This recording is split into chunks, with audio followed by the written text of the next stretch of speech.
Hey guys, welcome back to this channel.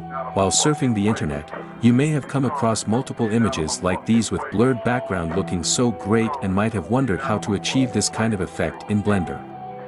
In this video I will talk about the camera settings in Blender. I will not be going through each and every camera settings but only those that are related to the camera lens and will help you to achieve such look of your renders. This is the scene that I have created for the demonstration. Let's move over to camera settings. The settings that I will be talking about are under depth of field settings.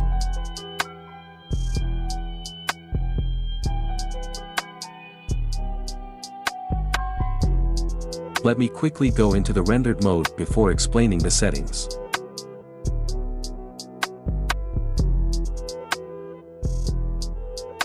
First of all, you will see all the settings grayed out. Enable depth of field to make them active. Just as you enable the depth of field, you will quickly see the effect in your viewport. Some part of the render is in focus while remaining part is out of focus. First comes the focus object. It simply means the object in your scene that you want your camera's focus on. You can select it from the drop-down menu or simply use eyedropper to select the object directly from the viewport. Then comes the distance. It's the distance from your camera where you want your camera's focus on. Allow me to explain it. This is the scene in 3D space.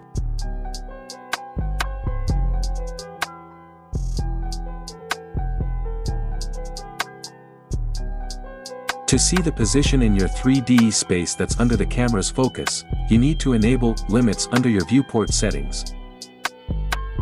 The crosshair represents the position where camera is focusing.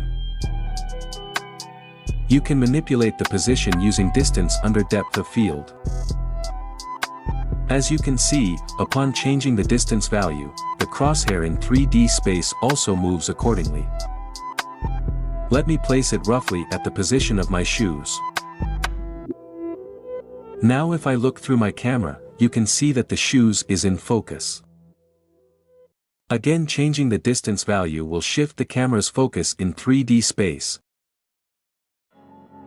As you can see, the shoes is parented with the empty.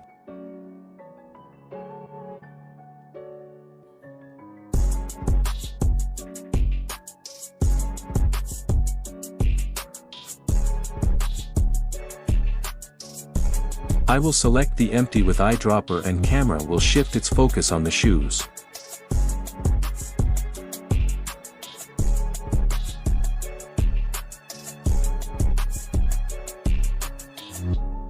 Now distance is grayed out. Even changing the distance value doesn't have any effect on the focus as now we have selected our object as focus object and it's independent of distance parameter. Now comes the aperture settings. First is f-stop. The F in f-stop stands for focal length of the lens. F-stop refers to how much light you allow to hit the sensor via the aperture opening.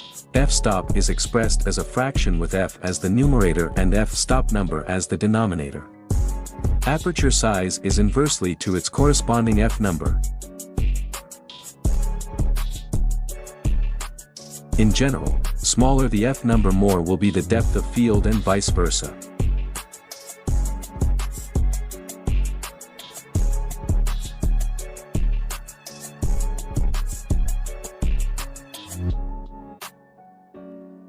Then comes the blades.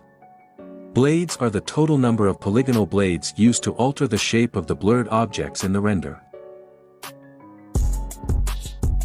Minimum value is 3, which represents triangular shaped bokeh.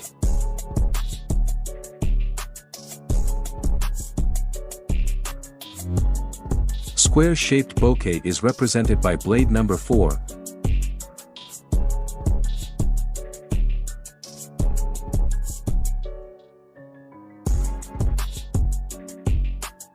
5 is for pentagon-shaped bokeh.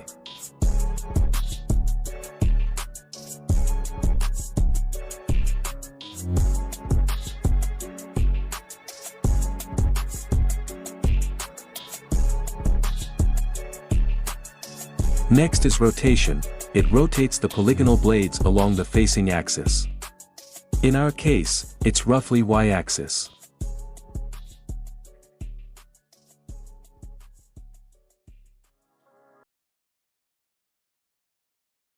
At last is ratio. It changed the amount of distortion to simulate the anamorphic bokeh effect.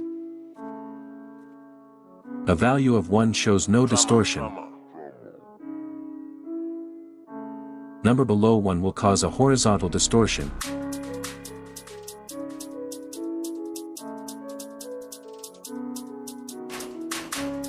A higher number will cause a vertical distortion.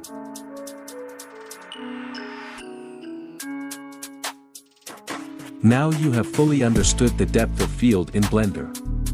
If you find this video helpful, make sure to like the video and press the subscribe button. I will meet you in another video. Till then, signing off.